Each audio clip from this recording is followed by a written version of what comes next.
Instituto de Cultura Espírita do Brasil, ICEB.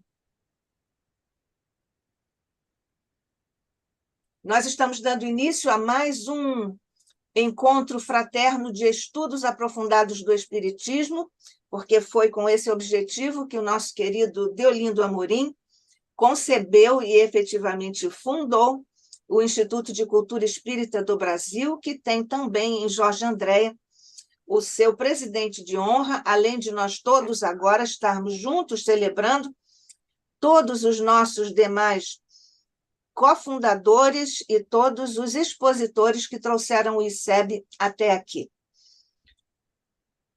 Vamos, então, agradecer por isso e por tudo ao nosso Mestre Jesus, dirigindo nossos pequenos corações ao teu, Mestre querido, de onde nunca cessaram de jorrar bênçãos, flocos de luz, orientações, resiliência, fortalecimento, instruções e intuições por sobre nossas mentes, nossos corações e nossos caminhos. Graças te damos, ó Mestre, por aqui estarmos na condição em que estamos, rogando-te bênçãos por sobre todos os nossos irmãos que atravessam duras provas e expiações no planeta que tão amorosamente diriges. Neste instante, agradecendo as bênçãos de sempre por sobre o nosso Instituto, nós te rogamos ainda, Mestre querido, bênçãos por sobre o nosso querido irmão, amigo, companheiro Charles Kempf, que vem mais uma vez nos trazer preciosas informações em suas pesquisas sobre a vida, a obra, todo o contexto de nosso querido Rivail Kardec. A tua paz, Mestre, a tua luz, façam-se agora por sobre todos nós. Que assim seja, sob o olhar de nosso Pai.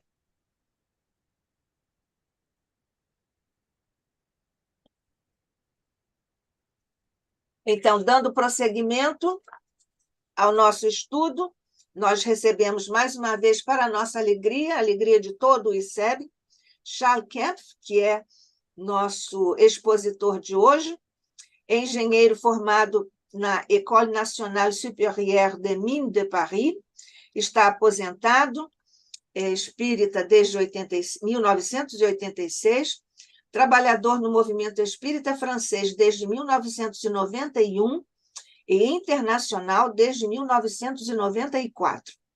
Dirige o Centre d'études spirites Léon Denis, em Mulhouse, na França, desde a sua fundação em 1997. Foi membro do Comitê de Organização do 4º Congresso Espírita Mundial em Paris, em 2004. Foi membro da Comissão Executiva do Conselho Espírita Internacional de 2004 a 2016.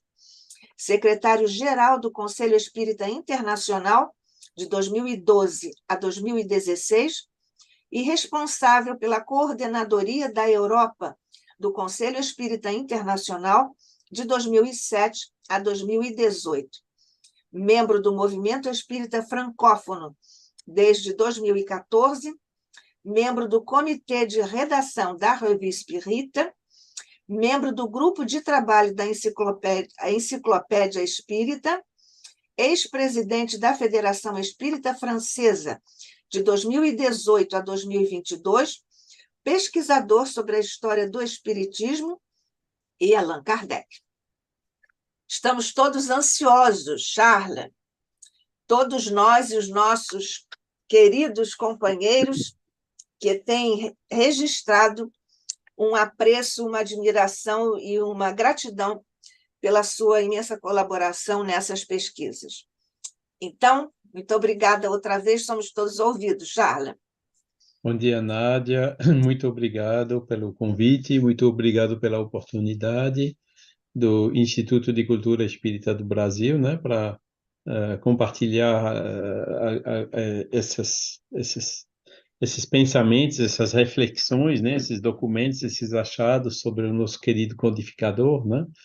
e analisando também, né, o contexto, né, no qual, como que ele foi preparado, né, para essa missão que ele ia cumprir, como adotando o pseudônimo Allan Kardec a partir de 18 de abril, né, de 1857, e como tudo isso foi admiravelmente planejado pelo mundo espiritual, né, para que ele chegasse lá.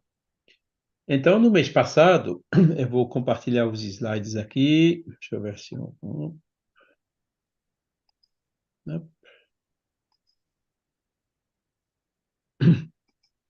Pronto. Eu acho que dá para ver, né? Eh, na, no mês passado, a gente tinha parado com esse slide aqui, né? Que foi um dos últimos slides que a gente mostrou no mês passado, que é a certidão de óbito do tio, né? Tio materno de Hippolyte Léon Denis Arrivai, né? Ele se chamava François Duhamel, né? Vocês devem se lembrar. E né, quando a gente estava procurando, né, quando que a mãe dele tinha falecido, né, procuramos todos os rivais lá no que a gente não sabia da data, né, a gente encontrou esse, né? E foi uma surpresa ver que, na certidão de óbito, né, o François Duhamel faleceu em 21 de janeiro de 1855, ou seja, Kardec já tinha se encontrado, né, com a senhora Pleine Maison, já tinha começado, né, as observações e dele sobre o que ia depois, né, gerar a codificação espírita. Esse tio, né, como comentamos, né, não era uma pessoa assim muito séria, né, viciado no jogo, perdeu dinheiro, fez que arruinou a família, né, que o Rivai teve que vender o instituto lá, né, o Instituto Polimático, né, que ele vendeu para o seu Pitolet, né, e como a gente contou nas lives passadas, né. E assim mesmo, né? E também, apesar do fato que esse apartamento no 8 Rue de Martyr, né? Que já é um endereço que consta, né? Como vê aqui sublinhado em amarelo, né? Número 8 Rue de Martyr, eles ainda cuidavam, né? E albergavam esse tio, né? Mostrando assim que Hippolyte e Amélie, né? Dedicado à família, né? Perdoando, né, o velhinho, né, todas as besteiras que ele fez, né, todos e cuidando dele até na velhice, né? Pronto. E para dar prosseguimento, né, esses primeiros passos da codificação, né, o primeiro contato do Rivai com os fenômenos, eles estão narrados nas obras póstumas, certo? Essas obras póstumas que eu estou mostrando aqui, né, a capa da primeira edição, né, que foi compilada, né, e impressa pelo Pierre Gaëtan Lemarie, né, a Librairie Spirit, né, que funcionava naquela época, Rue Chabanais, e a edição é de outubro de 1889. Porque tem dois motivos para isso, né? 1889 foi o centenário da Revolução Francesa, né? Com construção da Torre Eiffel e Exposição Universal em Paris e tudo mais, né? E foi também o segundo Congresso Espírita Internacional, né? Depois do primeiro que aconteceu em Barcelona no ano anterior, 1888, né? O segundo congresso aconteceu em Paris. Então, o Lemarie aproveitou, né, essa oportunidade para publicar essas obras póstumas, né? Que hoje a gente entende um pouco melhor, né, como que as coisas aconteceram, né? A Amélie guardava muitas coisas, né? Tinha muitos documentos guardados lá na Vila Ségur, né? E quando ela faleceu, né? O Lemarie, quer dizer, o testamento de Amélie foi que tudo fosse para a sociedade pela continuação das obras de Allan Kardec, né? Ela faleceu, então, em janeiro de 1883, né? Ou seja, alguns anos antes.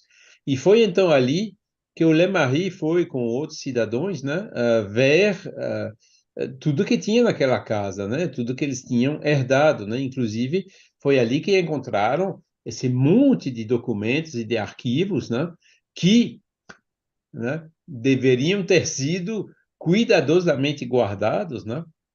Mas, segundo algumas denúncias, né, como a de Berthe Fropo, por exemplo, né, que era uma grande amiga de Amélie, eles queimaram muita coisa lá, né? Por exemplo, todos Ah, os arquivos que Rivai guardou do colégio, do Instituto Rivai, né, os discursos e um monte desses arquivos, eles simplesmente fizeram um fogo lá e queimaram tudo, né?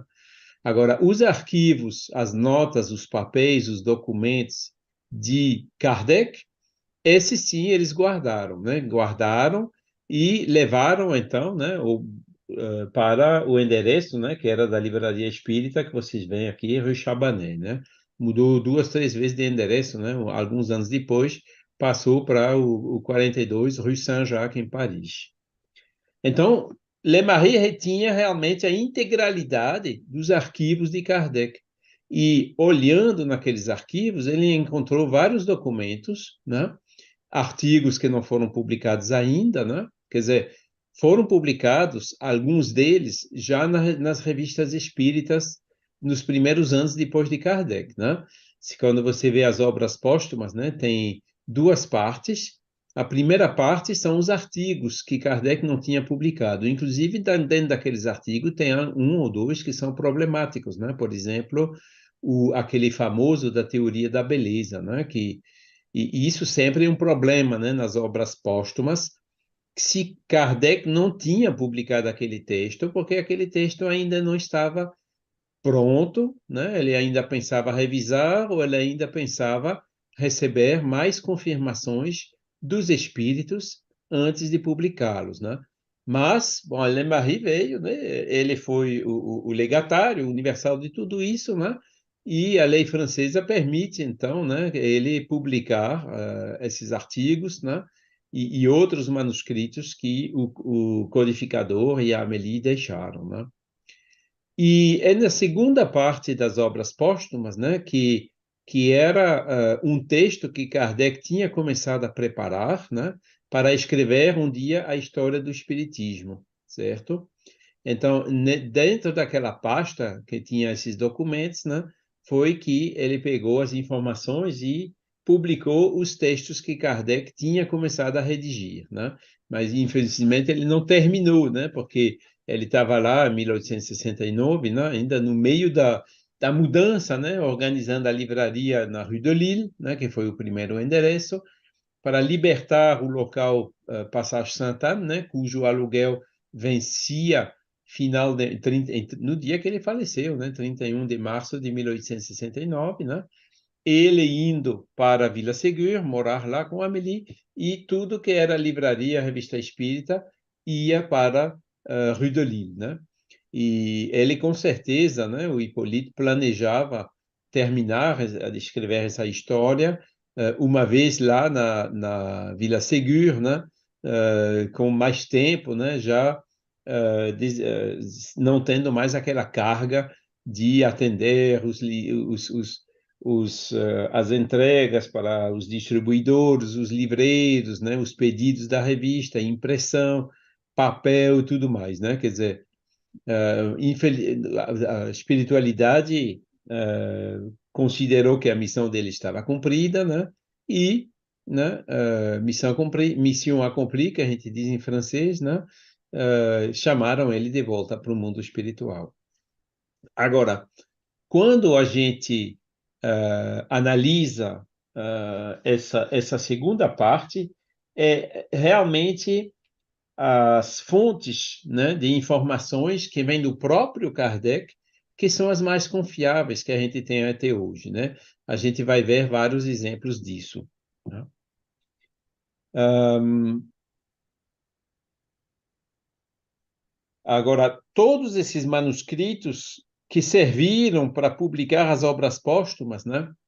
Imaginem quando eu soube que tinha assim, uns 2.000 documentos, né, lá na livraria Le Marie, né, foi em agosto de 2018, né, eu estava louco dizendo, pronto, agora que a gente vai encontrar esses manuscritos que foram utilizados para fazer as obras póstumas.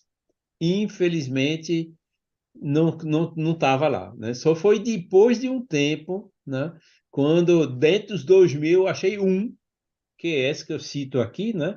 Aquela comunicação de 22 de fevereiro de 1868, que tinha sido publicado na Gênese e do qual a gente encontrou o manuscrito original escrito da mão de Kardec, né? Então, foi o único manuscrito que a gente encontrou de tudo que foi publicado nas obras póstumas, né? O único que chegou até nós. E adivinham o quê? Né? Esse sim foi adulterado. Quer dizer, o que Le Marie publicou nas obras póstumas não é o que está escrito no manuscrito. E tem uma razão, vamos dizer assim, a gente entende, não é correto fazer isso, né? Quer dizer, publicar obras póstumas já é complicado, né? Tem que tomar muito cuidado, mas além do mais, depois mexer, né? Aí já é uma violação do direito moral, né? Não sei como era a lei na época, né? Hoje é a Convenção de Berna que rege isso, né? Mas com certeza na época também não tinha direito de alterar o texto de um autor e continuar dizendo que foi esse autor que escreveu, né? Porque isso é mentira, né? É o que é chamado violação do direito moral. E a razão é porque, né, vocês, acho que muitos de vocês acompanharam essa polêmica, né, que inclusive não tá, ainda continua de vez em quando, né, sobre a adulteração da Gênese, né? E, né, com aquela denúncia do Henri Sauce, né, que denunciou aquela infâmia, foi em 1884, 85, né, já depois da desencarnação de Amélie, ou seja, poucos anos antes de 1889, quando publicou a Gênese, né, e o Lemarie se defendendo e respondendo, né. Eu não quero aqui colocar lenha no fogo, né, mas tudo indica que vamos dizer assim, a probabilidade que tivesse tido a adulteração da Gênese, ela é fraca, mas fraca não significa nula, né? Alguém pode ter mexido, né? Por isso que, né, muitos elementos indicam que não foi mexido, mas a gente não consegue dizer com 100% de certeza que não foi, entenderam? É uma situação meio complexa, né? Tem as pessoas que são extremamente a favor, outros extremamente contra, né? Há uma certa polarização. Eu mantenho relações com ambos. Nossa posição aqui na França, nós queremos risco zero, né? De cometer uma infração, de publicar alguma coisa que foi adulterada, e essa razão faz que, mesmo com pouca probabilidade que foi, nós preferimos publicar as primeiras edições que a gente tem certeza que não foram mexidas. E, principalmente, né, esse outro elemento, né, essa comunicação de 22 de fevereiro, né, que fala da terceira, da quarta edição e tudo mais, né, claramente o Lemarie mexeu, trocou, né, para que o documento original de Kardec batesse com aquilo que ele avançava, entendeu? Isso não chega, vamos dizer assim, a invalidar o fato que não houve adulteração. Mas, assim mesmo, valida que, sim, o Lemarie, de vez em quando, mexia nos textos de Kardec antes de publicá-los. E isso não é correto, né? Quer dizer, a gente vê que, né, é um dos pontos, né, um dos fatos que alimenta um pouco essa dúvida. Ô, Charles,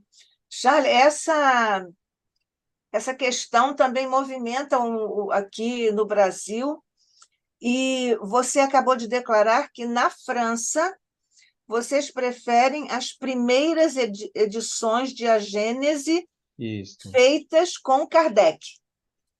Não é que a gente prefere, a gente imprime essas.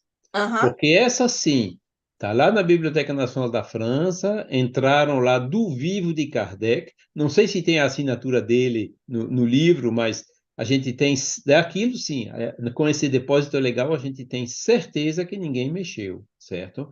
Agora, essas outras, né, por exemplo, a quinta edição, infelizmente, só entrou lá em 1872, ou seja, vários anos, né, 3 anos depois da desencarnação de Kardec.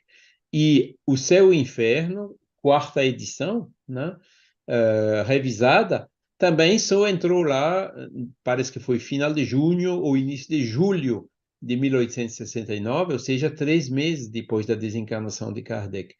Logo, né, existe a possibilidade de alguém, nesse intervalo, mesmo curto, né, para o céu e o inferno, alguém ter mexido, entendeu? Embora as pesquisas muito bem feitas, né, do Carlos, do Adair Ribeiro, né, e baseado em outros documentos, né, por exemplo, o Inventário da Sociedade pela Continuação das Obras de Allan Kardec, já mencionava no estoque, né, a impressão da Gênese, né, que foi feita em 1868, né, da quinta edição, e também no estoque tem a impressão da quarta edição do Céu e Inferno, né, que data de fevereiro de 1869, ou seja, impressões dos livros revisados, né, que foram feitos do livro de Kardec, né? Só Você que está falando, desculpe, você está falando especificamente de que edição, de que livro? da quinta edição da Gênese e Sim, da quarta edição do Céu e o Inferno, certo? quer dizer, o pressuposto, por enquanto, enquanto você particularmente não descobre novas informações, a questão que se põe é aquilo que foi publicado por Kardec está no depósito na Biblioteca Nacional, tem uma força maior, porque É, tudo que foi publicado depois da desencarnação de Kardec e de Amélie pode ter sido alterado. exatamente, É essa a questão. exatamente, exatamente, né? As primeiras edições Kardec depositou enquanto vivo, né? Isso. E essas duas revisões foram depositadas lá na Biblioteca Nacional de França depois da desencarnação dele. E daí surge a possibilidade, nessa dúvida, alguém pode ter mexido. Eu muitas vezes dou até um exemplo, né, por exemplo, o Céu e o Inferno, entre as 3 primeiras edições, que inclusive ninguém nunca encontrou a segunda e terceira, todo mundo só existem, né, no mundo a primeira, né, segunda e terceira provavelmente saiu como primeira, né? Uh, Tinha um prefácio escrito por Kardec, inclusive um prefácio, né, onde ele fala, ele usa, por exemplo, a expressão o grande arquiteta, né, que é uma expressão maçônica para qualificar Deus, né? E isso é, né, escrito por Kardec, aquele que está lá na Biblioteca Nacional da França, consta isso, né? Consta o Já grande arquiteto. ele usa a expressão grande arquiteta para qualificar Deus, certo? E na quarta edição, esse prefácio foi removido, certo? Agora a pergunta é, quem decidiu remover o prefácio? Será que foi Kardec ou foram os seguidores? A gente não sabe, né? E só isso já é uma dúvida que existe, né? E a Gênese, embora agora, né, o Carlos conseguiu encontrar uma quinta edição datada de 1868 na biblioteca de Neuchâtel, aqui perto, certo? Existe um exemplar, é o único que foi encontrado no mundo até agora, da quinta edição da Gênese de 1868, né? Já a quinta edição da Gênese que eu tenho aqui, por exemplo, é de 1872 e foi publicado já pelo Lemarie, entendeu? Agora, tudo indica, né, pela existência dessa quinta edição de 1868 e pelo inventário que diz que no estoque tinha as 2.000 folhas de cada caderno do livro já impresso em 1868, mostra que o livro já estava pronto, né? Só faltava dobrar as folhas, cortar, encadernar e vender, entendeu? E esse exemplar que foi encontrado em Neuchâtel provavelmente foi um exemplar tirado desse estoque que já tinha sido impresso em 1858 e provavelmente esses que o Le Marie imprimiu depois, né? Inclusive isso a gente demonstrou por uma análise tipográfica, né? Que Le Marie também usou as folhas daquele estoque que o próprio Kardec já tinha impresso. Agora, é possível que alguém tenha, por exemplo, porque o livro, né, tem cadernos, assim, tem uma folha, eu não tenho os números agora de memória na cabeça, né, mas é uma folha que dobrada faz um caderno de 32 ou 36 páginas, certo? Então, você tem uns 10 desses cadernos, né, 10 folhas, que depois, fazendo a brochura, né, como é que a gente chama? Amarrando Encadernação? junto, colocando uma capa, você compõe o livro, entendeu? Então é possível que, embora seja pouco provável, né, que alguém tenha retirado uma das folhas que Kardec tinha impresso e substituído por outra folha feita com adulterações, entendeu? Ninguém consegue dizer que isso não foi. Embora continue dizendo que foi extremamente pouco provável, né, como o Carlos e o Adair demonstraram, né, porque a tipografia que Kardec tinha feito, né, uma vez impresso, ele mandou fazer os clichês, né, e as letras da tipografia, né, vamos dizer assim, foram reaproveitadas para fazer outros livros, inclusive por exemplo, o Céu e o Inferno revisado, né? Porque são exatamente as mesmas letras, né? Os mesmos caracteres que ele usou entre os dois livros, né? Já depois desses 2000 esgotarem, né? Os que foram impressos depois foram impressos já pelo clichê e não mais pelos caracteres móveis, entendeu? Não sei se é um pouco técnico aqui, né? Não, não, mas E está ótimo isso. viu? E aí, isso confirma também, né, o depoimento do Rouge, o depoimento do Delian, né, que explicam que não houve essa adulteração, porque esse processo, as folhas já estavam impressas, né, o primeiro lote, né, e que se tivesse aquele que queria fazer a adulteração, teria que ter feito aquelas 36 páginas com caracteres móveis tudinho de novo do zero, entendeu? Ou seja, em 2 meses, né, entre final de março e final de junho, né, ou 3 meses do Céu e Inferno, talvez não tinha nem tempo materialmente para fazer tudo isso, né, e substituir uma folha. Por isso que eu concordo plenamente que a probabilidade que houve adulteração é extremamente baixa, né? Embora em alguns detalhes, como por exemplo a decisão de retirar esse prefácio, né, do Céu e Inferno, pode ter sido tomado, né, por Amélie ou pelo Delian, o pessoal lá da Sociedade pela Continuação das Obras de Allan Kardec, sem o assentimento do próprio Kardec, que já tinha, né, voltado para o pátria espiritual. Então, isso já constitui uma adulteração, né?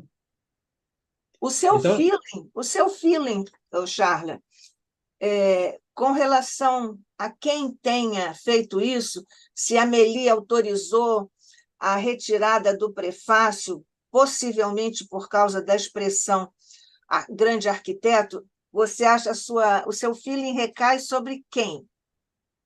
olha, meu feeling, ele é mais, vamos dizer assim, elementar, né? Por exemplo, vou dizer, Céu e Inferno esgotou, morreu, todo mundo comprou o livro de Kardec. Puxa, não tem mais, tem que colocar de novo o livro no mercado para não faltar, entendeu? Aí quando foram lá ver, é bom que tem o estoque do livro. Epa, mas falta o prefácio, né? E agora, como é que a gente faz? Vamos imprimir o livro, editar o livro sem o prefácio. Pode ter sido uma decisão puramente de ordem prática, assim, naquela De correria da momento, última hora, de né? momento. Entendeu? Pode ser uma coisa dessa, né? Porque o prefácio é um caderno separado, né? Já não é de 36 páginas, né? É uma folha menor, Sim. né? Que talvez não tinha mais da primeira edição e não tinha sido impresso, né, por Kardec, né, para fazer a revisão, né? Mas qual era a intenção dele? Talvez a intenção dele era revisar também, né, esse prefácio ou imprimi-lo do jeito que estava. E aí, na dúvida, a gente não sabe, né? A gente se abstenha. Você está Charles, entendendo? você Eu não acho que seja uma intenção para. Não, porque isso é coisa de maçom. Não penso que entraram nesse tipo de consideração, não. Do meu ponto de vista, não. Principalmente a Amélie, né? A não ser que Kardec próprio tenha dito: ops, fiz um erro aqui, falei do grande arquiteto, não devia ter feito isso, e a Amélie sabia, né? Podia ser uma razão dessa. Se for, aí ainda reduz o problema, entendeu? Mas na dúvida, a gente não sabe, né? Ô, Charles, você tem a edição de 1872 de A Gênese, não é? Sim, sim, tem. E tá lá na Kardecpédia. Essa é conhecida. Sim. Teve muitos. Foram 2.000, entendeu? Então tem um monte por aí no mercado. A que só tem um exemplar é a de 1868. Sessenta e E oito elas, que está lá em Neuchâtel. e Neuchâtel. E ambas são totalmente idênticas, né? O pessoal verificou página por página, letra por letra, vírgula por vírgula. Elas são idênticas. Sim. Só que o problema é que a Biblioteca de Neuchâtel ela recebeu esse livro quando uma instituição que o tinha, né, uma biblioteca, fechou e entregaram todos os livros que eles tinham para a Biblioteca de Neuchâtel. Então, a Biblioteca de Neuchâtel sabe que veio dessa outra biblioteca, mas não sabe de onde que originalmente aquela biblioteca conseguiu esse livro, né? Sim. E tem um outro elemento aqui ainda, confirmando, né, essa baixa probabilidade, né, que no livro Nem Céu nem o Inferno, eu acho que é esse, sim, existe QR Code, né, que dão acesso a alguns dos documentos do acervo Canuto Abreu, que ainda não estão no Ah, portal da Universidade Juiz de Fora. E daquele documento é uma carta que Kardec escreveu para um tradutor alemão, um tradutor que queria traduzir os livros de Kardec para o alemão, e Kardec diz: olha, é bom que você traduza primeiro a Gênese, mas aguarde um pouquinho, né, que daqui a pouco vou lhe enviar um exemplar da edição revisada, entendeu? E isso foi alguns dias, assim, 15 dias antes da data, né, de acho que é outubro, novembro, né, que consta do inventário da sociedade, né? Ou seja, provavelmente Kardec, com aquelas folhas, né, ele tinha eu não me lembro exatamente a conta, mas as 20 folhas, né, que compõem o livro completo, né, pega uma folha de cada um e manualmente dobra, né, isso, as gráficas eles conseguiam fazer e costurava, né, manualmente, né, não tinha assim, não era tão mecanizado de grande sim. série, grande quantidades como hoje, podia fazer um, dois, três exemplares, entendeu? E Kardec provavelmente mandou fazer um e enviou para esse tradutor em alemão. E se, por exemplo, ele morava na Suíça, que depois ele entregou esse livro para essa biblioteca, né? Se a gente conseguisse saber que esse livro tinha sido enviado por Kardec já ainda no final de 1868, aí muda completamente a história, entendeu? Aí isso é uma prova que aí vai de 95 para 99,99, entendeu? Que não foi adulterado. Ô, Charles, então, esse exemplar que está lá na biblioteca de Neuchâtel é em alemão? Não, não, é em Não, é em francês. francês. É em É francês, tá francês, bom. sim. Mas Kardec tinha enviado um exemplar para uma pessoa Sim, que para queria ele traduzir. traduzi-lo para alemão, né? E Sim. se for esse o exemplar aí, porque são poucos, né? Só tem um, só foi achado esse até o momento, entendeu? É o único de 1868 da Gênese, da quinta edição. É o único no mundo Qual foi, qual que foi foi o herói que encontrado até hoje. achou esse exemplar lá em Neuchâtel? Foi o Carlos. Ele não achou em Neuchâtel, ele acha, sabe, tem. banco de Assim, dados ele de pesquisou, tá livrarias, assim, pesquisou né? online. Tá, Como que, WorldCat, alguma coisa assim, tem um website isso. lá, e Aham, ali ele achou que tem, aí 3 vezes mandou para lá, pode mandar uma foto, será é isso mesmo? Vocês não erraram não? Não é 72? Não, não, aham. mandaram a foto, tudo, o pessoal foi lá, escaneou o livro todinho, né? E daquele exemplar, com data de 1868 na frente, né? E, ou seja, mas até agora só foi esse que foi encontrado no mundo, nenhum outro. Que nem o Céu e o Inferno, né? Tem primeira edição, tem quarta, e nunca ninguém encontrou uma segunda e terceira edição do Céu e o Inferno. Isso. Charles, você já citou várias vezes o Carlos e umas 2 vezes o Adair. Pode dar o nome completo desses pesquisadores para fazermos justiça e também para os nossos Sim. O queridos Carlos é companheiros que estão nos conhecido, acompanhando, hein? Carlos Sete Bastos, tá vendo? Inclusive, daqui a pouco eu falo dele na apresentação. Ah, tá bem. Então você vai falar daqui a pouco, vai E falar do Adair também? Adair Ribeiro, né? E eles publicaram um artigo no Jornal de Estudos Espírita, né, do Alexandre Fontes da Fonseca, me parece, né, dando todos os detalhes da análise deles, né, e eu concordo plenamente com a análise dele, né. A única coisa é que mostra que é pouco provável, né, mas pouco provável, né, se a gente diz 95%, não é 100, entendeu? Sobra ainda 5% de chance que alguém pode ter mexido, né? E que, no caso, seria uma violação do direito moral do próprio codificador, risco que a gente não quer tomar nem a 5%. Você acaba de citar Alexandre como livreiro. Não, É, Alexandre Fonte da Fonseca, ele sim, coordena o Jornal de Estudos Espíritas. Eu vou avançar um pouquinho e depois eu volto atrás. Pronto, essa aqui, tá vendo? sim. Jornal dos Estudos Espíritas, né? Volume 7 de 2019, né? Esse jornal ele é coordenado pelo Alexandre Fontes da Fonseca. É virtual, eu acho que não é impresso.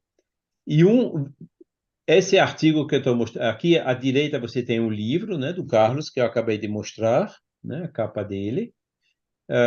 E nesse artigo que eu estou mostrando aqui, o Carlos escreve sobre as irmãs Baudin, quem foram esses médiuns, né, as primeiras médiuns que Kardec utilizou, né, que ajudaram Kardec a escrever o Livro dos Espíritos. Mas eles têm um outro publicado aí, em conjunto com o Adair Ribeiro e parece com uma terceira pessoa que o nome está me escapando agora, uma senhora, sobre esse caso específico da Gênese, né? E eu li o artigo, eu concordo, o raciocínio dele está certo, né? Mas não constitui uma prova, no nosso ver, 95% não é suficiente. Mas pode ser que um dia, né, a gente talvez encontre outro exemplar, ou alguma coisa assim, aí a partir daí a gente tem certeza completa, né? Você procurando o Jornal de Estudos Espíritas na internet, você vai achar o jornal, né? Inclusive, já existe há vários anos, há mais de uma década, me parece, né? E são várias dezenas, né? Talvez tenha uma centena, né? De artigos extremamente, realmente com, vamos dizer assim, qualidade científica, né? São artigos extremamente bem escritos, com referências, seguindo normas, né, que são utilizadas nas publicações científicas no mundo inteiro, né? Só que esse é específico para estudos espíritas. Segue aquele padrão, né, mas no tema do espiritismo. Ok? Perfeito. Então foi isso, né? E esse de 22 de fevereiro, esse a gente tem, me parece que ele, não sei se ele está já no portal da Universidade de Juiz de Fora. Se não estiver, é só pedir, que esse aqui eu tenho fotos do original, né? Aí dá para comparar e tem transcrição, né? Aí basta comparar a transcrição do original e o que Lemarie publicou no livro. Claramente, tem trechos comuns, inverteu a sequência de alguns parágrafos. Agora, algumas coisas, por exemplo, esse negócio de quarta, quinta edição da Gênesis e tudo, foi mexido. Não está conforme o original. Certo? Assim mesmo, né, para voltar às obras póstumas, quer dizer, a gente tem que colocar, né, aquelas duas ressalvas, né? Será que Kardec teria publicado aqueles artigos, por exemplo, esse da teoria da beleza? Ele não tinha, né? Naquela hora, ele tinha intenção, talvez, ainda de reler e de mudar a forma, né, para que desse menos problema, que realmente ele se baseia, né, no paradigma científico da época, né? E a ciência da época admitia que existia raças superiores e raças inferiores, né? O que hoje está completamente rejeitado, né? Mas na época o paradigma da ciência era esse. Então Kardec, ele usando, né, o paradigma da ciência da época nesse artigo, claro que hoje, né, a gente não poderia de jeito nenhum escrever da mesma forma, né? E eu penso que Kardec, né, ou não recebeu a autorização dos espíritos para publicá-lo, né, ou então ainda pensava em fazer algumas melhorias naquele artigo antes de publicar. Mas hoje ele está aí na Gênese, né? Ok? Tá ótimo.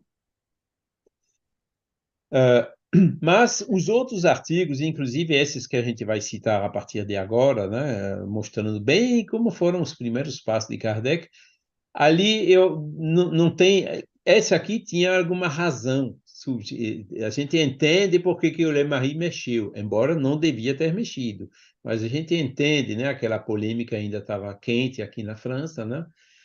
Agora, os outros artigos, né, são mais neutros, e ali, muito provavelmente, o Lemarie não mexeu.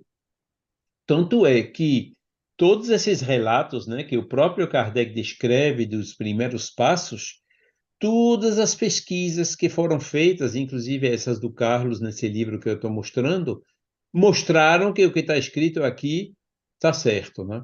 O que foi escrito pelos Sous tem erros, né? Pelos biógrafos, e o que foi escrito, né? Naquela história romanceada do Canuto Abreu também contém coisas que não correspondem com a realidade. Agora, isso que Kardec escreve aqui, nenhum fato, nenhum documento, nada nenhum documento, né, de fonte primária que foi encontrado contradiz essa versão que Kardec fez. Por isso que a gente considera que essa, sim, é bastante confiável. Né? Então ele nos conta, né, 1854. Você lembra o falecimento do tio era janeiro de 1855. Então foi antes que o tio falecesse, né, lá na Rue de Martyrs, né? Foi lá que ele o viu a primeira vez falar das mesas girantes, né? Eu vou passar um pouco rápido, né, porque isso é bem conhecido. Só vou sublinhar algumas partes interessantes, né? Encontrou o seu Fortier, né? O seu Fortier, a quem eu conhecia desde muito tempo, ou seja, Kardec, Rivai conhecia, não era Kardec lá ainda não, era Rivai, né? Conhecia o seu Fortier há muito tempo. Ele não diz, né? Mas provavelmente de algumas décadas, né? Vários anos ou talvez algumas décadas, né? Isso confirma, né, que Kardec tinha ligação, né, com os fenômenos do magnetismo e do somnambulismo, como ele mesmo diz, né? Porque o Fortier era um magnetizador conhecido, né? Que inclusive chegou a publicar artigos em revistas sobre o magnetismo dos anos 1840 a 1850, né?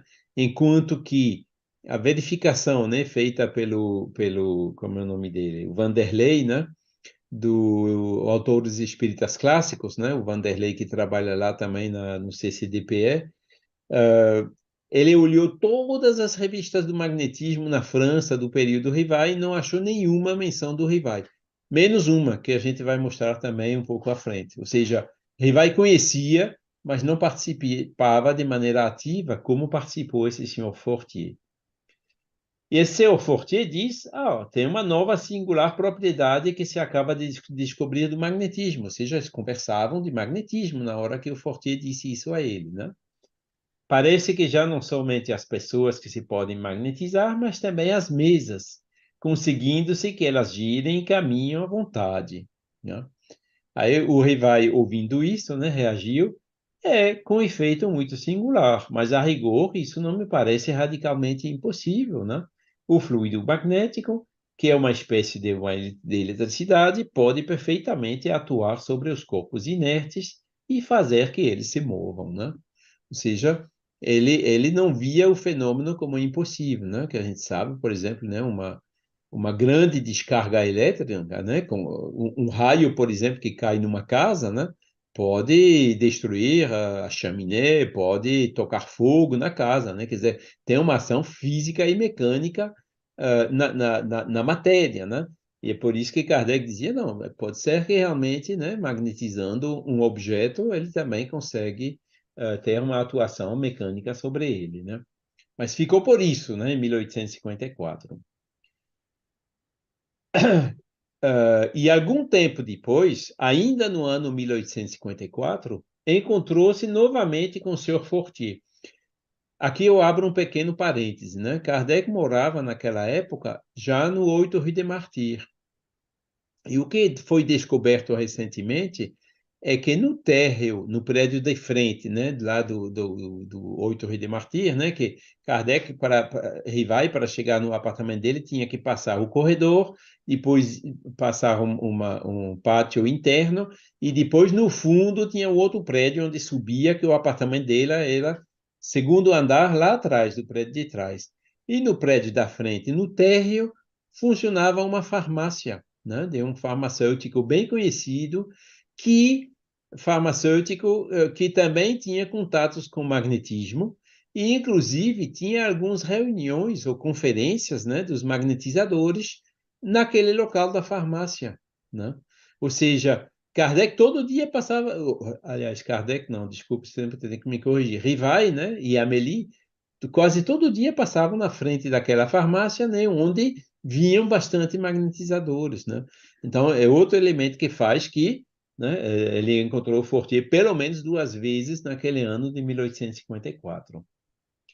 E aí, o Fortier, dessa segunda vez, disse a ele, não só se consegue que a mesa se mova, né, como também que fale.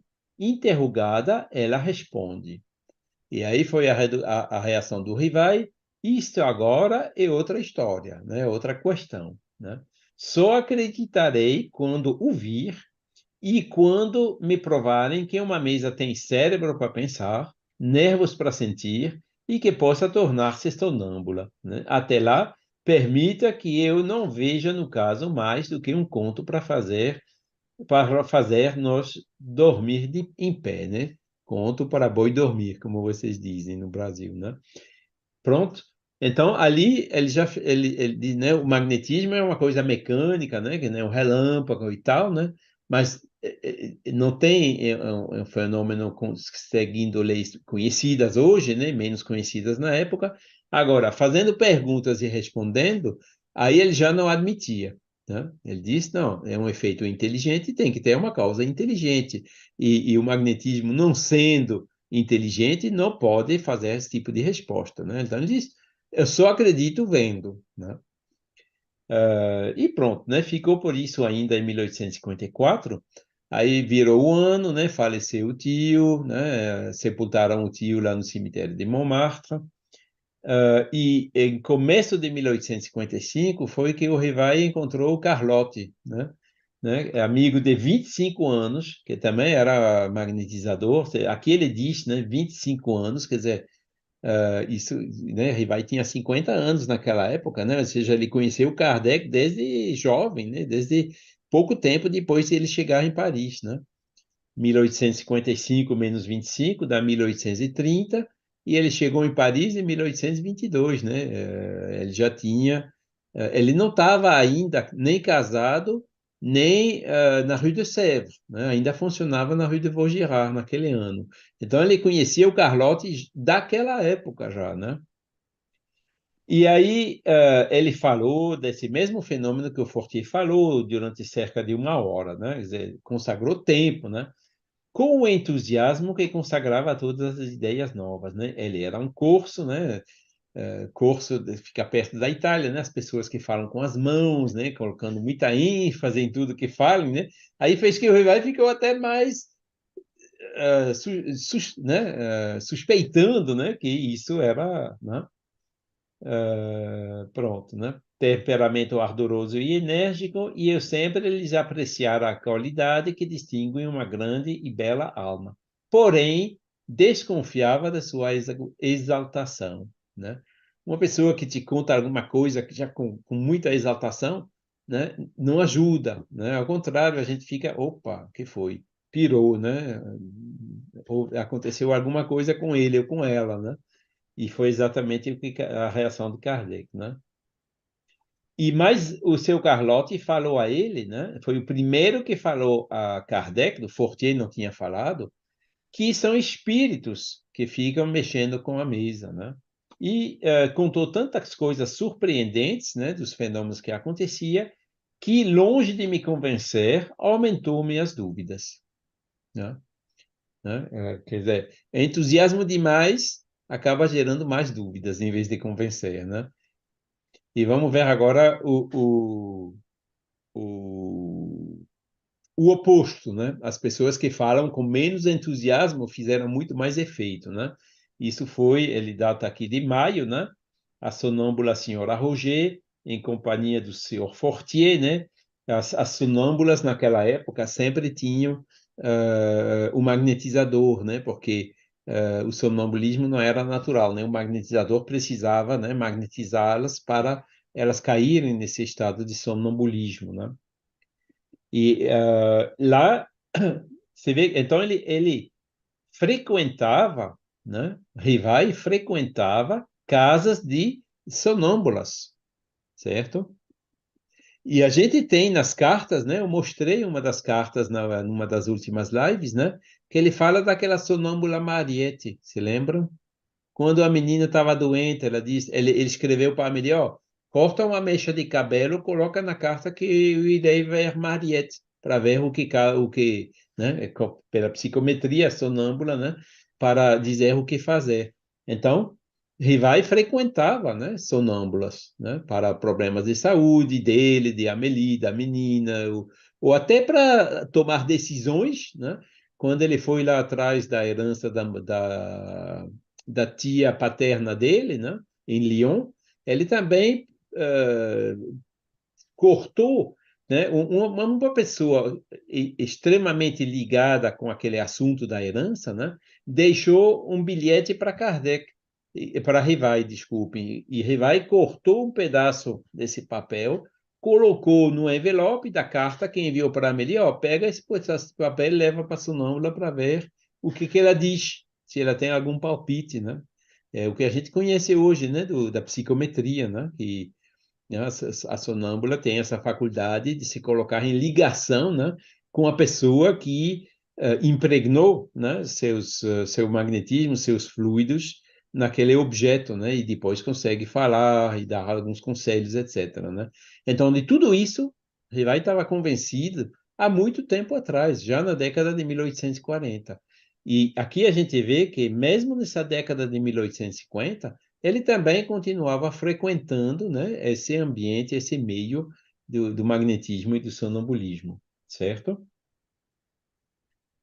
Então, lá ele encontrou o senhor Patier e a senhora Pleine Maison, né, que daqueles fenômenos me falaram no mesmo sentido que o senhor Carlotti se pronunciara, mas em tom muito diverso. O senhor Patier era funcionário público, já de certa idade, muito instruído, de caráter grave, frio e calmo. Sua linguagem pausada e isenta de todo entusiasmo produziu em mim viva impressão e, quando me convidou a assistir às experiências que se realizavam em casa da senhora Pleine Maison, que também estava lá com ele, né? A Rue Grange Batelier, número 18, aceitei imediatamente.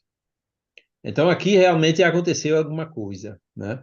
Carlotti não conseguiu, Kardec nunca foi de partir aí, né, correndo, feito um doido no entusiasmo, né? Sempre pesava as coisas friamente, que nem esse senhor Patier aí, né?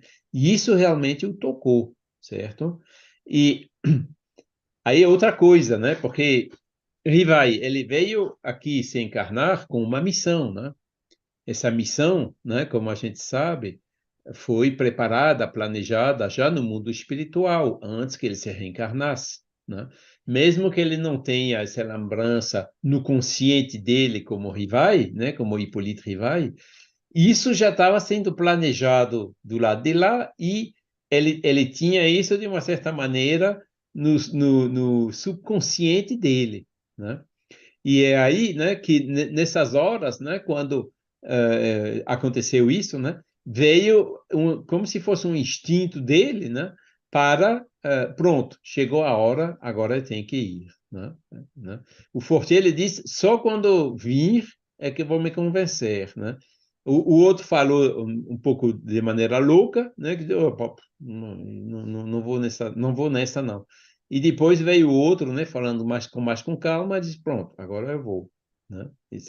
Tudo isso, né, e você viu, né, que de 1854 foram alguns meses, né, vamos dizer assim, 6, 8, 10 meses, né, entre o primeiro diálogo com o seu Fortier e esse diálogo aqui com o seu Patier, né, que aconteceu no mês de maio. E aí ele foi, né? Foi aí que, né, pela primeira vez, presenciei o fenômeno das mesas que giravam, saltavam, corriam, em condições tais que não deixavam lugar para qualquer dúvida. Quer dizer, ele foi lá com o olho observador, né, treinado, né, formado pelo Pestalozzi já desde pequenininho, né, que ele usou durante a vida dele todo, né, a vida dele toda, e que ele claramente aplicou ali também, né? Então ele viu logo que o fenômeno era autêntico, certo? Que não tinha nenhum mecanismo, ele teria visto imediatamente, né? Ele estava em condições, né, de ver se tinha uma alavanca, né, uma haste, alguma corda ou alguma coisa, né? Ele foi lá, viu, não tinha nada e realmente a mesa se mexia e as pessoas que tinham a mão de uma maneira que as pessoas que estavam na mesa não podiam mexer com essa mesa daquele jeito, né? Quando você vê lá, ele viu, né, a dúvida caiu imediatamente. Foi também provavelmente esse instinto, né, que do plano que foi feito lá no mundo espiritual, né? Você vai se deparar com fenômenos desse gênero que a gente vai organizar lá, né? Então, puf, né? Ele os aceitou, mas não de maneira cega, né? Ele observou direito, né? E ele continua dizendo, né, assisti a alguns ensaios muito imperfeitos de escrita mediúnica numa ardósia, né, com o auxílio de uma cesta, né, a cesta que colocava uma haste e colocava um pedaço de giz ou um lápis, alguma coisa, né, e mexendo, a cesta escrevia, né, textos, né. Mas, bom, pelo que ele diz, né, a mesa girava, né? Agora, aqueles ensaios de escrita mediúnica eram ainda bastante imperfeitos, né? Provavelmente não dava para ler e tudo mais, né? Minhas ideias estavam longe de precisar-se, mas havia ali um fato que necessariamente decorria de uma causa, né? A lei de causalidade, né? Que ele aplicou, né? Inclusive, efeito inteligente que deve ter uma causa inteligente, né? Como ele escreveu também mais tarde. Eu entrevia naquelas aparentes futilidades, que as pessoas faziam isso nos salões como divertimento, né? No passatempo que faziam daqueles fenômenos, qualquer coisa, né? Eu entrevia qualquer coisa de sério, como que a revelação de uma nova lei que tomei a mim estudar a fundo. Então, pronto, comprou, viu, se convenceu e disse, agora que eu vou estudar isso a fundo. Agora, certamente também aquele instinto, né? Ele já estava, a missão já estava programada, né? E na hora H, que as circunstâncias fizeram que né, esse procedimento começasse, ele realmente não falhou. E foi isso que ele fez, né? Ele ainda em maio, né, de 1855, ele diz: bem depressa a ocasião se me ofereceu de observar mais atentamente os fatos, como ainda o não fizera. Ou seja, ele viu ainda mais cuidadosamente, né, como que aquilo se processava. Numa das reuniões da senhora Pleine Maison, né, aquela onde ele viu pela primeira vez a mesa girar, né, travei conhecimento com a família Baudin, né, que residia então na Rue Rochechouart.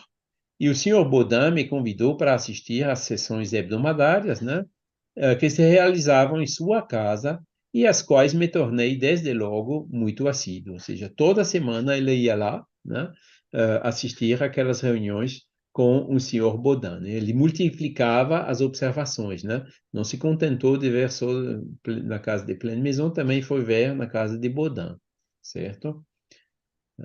Já indo, né, instintivamente naquela controle universal do ensino dos espíritos, né? E eram bastante numerosos, tinha muita gente naquelas reuniões, né? Além dos frequentadores habituais, qualquer um que queria foi admitido para vir, né? Isso bagunçando um pouco, né?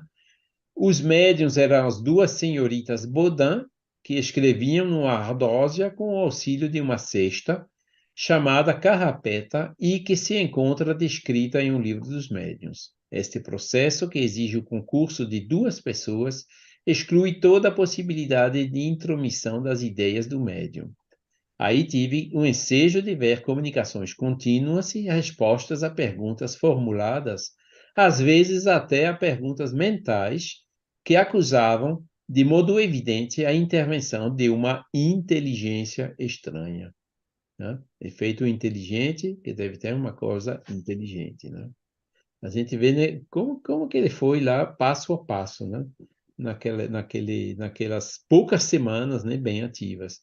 Lembrando que em maio o tio já tinha sido enterrado, né? Mas que ele ainda trabalhava, né? Ele revisava os livros pedagógicos dele, ele trabalhava também, né, na contabilidade, nas escrituras da sucursal parisiense da livraria Pelagot, né, que é uma livraria católica lá de Lyon, e do jornal L'Univers, né, que aparecia em Paris, que também era um jornal católico, né? Ele precisava daqueles dois empregos a tempo parcial, né, para o sustento da família, né? Já que, como a gente viu no mês passado, né, teatro não deu certo, o bazar do Bon Marché não deu certo, aquele brevet do Sifão Móvel também não deu certo, ou seja, trabalhar em companhia de seguro também não deu certo, né? Quer dizer, aquela luta que ele tinha, né, continuava ainda nessa época, né, que ele tinha esses dois empregos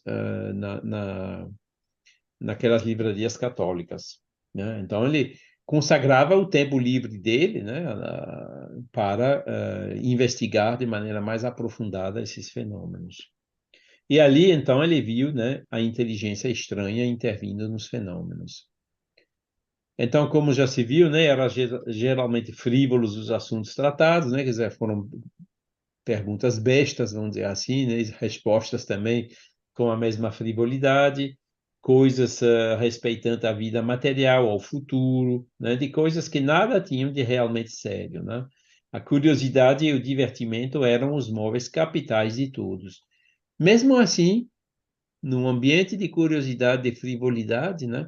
Ele pôde observar o fenômeno, pôde fazer essa primeira constatação que tem intervenção de uma inteligência fora dos presentes encarnados naquele local, né?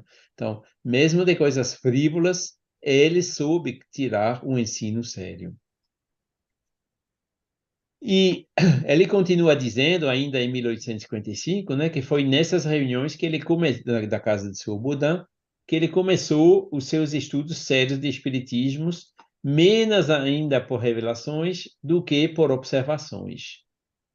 Apliquei a essa nova ciência, né, nesse método de observação que, né, ele seguia a metodologia científica nas investigações dele, né? Como o fizera até então, o método experimental. Nunca elaborei teorias preconcebidas, observava cuidadosamente, comparava, deduzia consequências.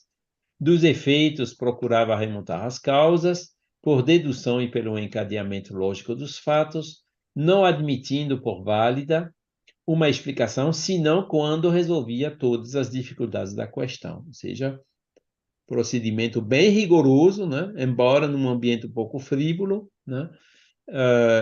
Mas que ele, né? Como ele disse, eu vou investigar isso a fundo, e é realmente o que ele começou a fazer já naquele momento.